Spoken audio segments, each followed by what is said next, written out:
యూఎస్‌లో గూడా అందరూ డెవలప్ అయిపోయాక, ఇన్‌ఫ్రాస్ట్రక్చర్ అంతా డెవలప్ అయిపోయాక 1999 Y2K పీరియడ్ ఏదైతే ఉందో, ఈ డిజిటల్ రెవల్యూషన్ ఏదైతే వచ్చిందో యూఎస్‌లో, వాళ్ళు అప్పటి వరకి వాళ్ళు చేసుకున్న ఇన్‌ఫ్రాస్ట్రక్చర్ అంతా మీరు యూఎస్‌లో గనుక చూస్తే లాస్ట్ 25, 30 ఇయర్స్ బిఫోర్ అంటే 1995-2000 మధ్యలో యూఎస్ ఇన్‌ఫ్రాస్ట్రక్చర్ చాలా బాగుండేది.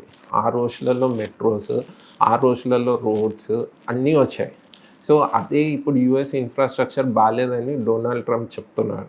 సో, యూఎస్‌లో ఏదైతే డిజిటల్ రెవల్యూషన్ 2000 నుంచి స్టార్ట్ అయ్యి, అమెజాన్ లాంటి కంపెనీస్ ఏవైతే బయటికొచ్చాయో, అలాంటి కంపెనీస్ ఇప్పుడు మన కళ్ళ ముందు జొమాటో ఉంది, బ్లింకిట్ ఉంది.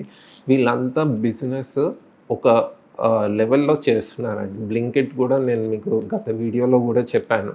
డీమార్ట్ అనే సంస్థ ఒక 20 ఏళ్ల నుంచి గానీ, ఒక 15 ఏళ్ల నుంచి గానీ, ఒక 2,00,000 కోట్లు అమ్మనీకి వాళ్ళకి 15 ఇయర్స్ పట్టింది. కానీ బ్లింకిట్ స్టార్ట్ చేసిన 2 ఇయర్స్‌లోనే 2,00,000 కోట్ల వ్యాపారం చేయడం స్టార్ట్ చేసింది. సో, ఈ డిజిటల్ రెవల్యూషన్ అన్నది యూఎస్‌లో ఎలా అయితే వచ్చిందో బూమ్, ఆ బూమ్ ఇప్పుడు ఇండియన్ మార్కెట్‌లో స్టార్ట్ అయ్యే ఛాన్సెస్ చాలా ఉన్నాయి. అవకాశం ఉంది. కాబట్టి దయచేసి భయపడకండి. అపోహలు, తర్వాత సోషల్ మీడియాలో వచ్చే రకరకాల వీడియోస్ చూసి కన్‌ఫ్యూజ్ అవ్వకండి.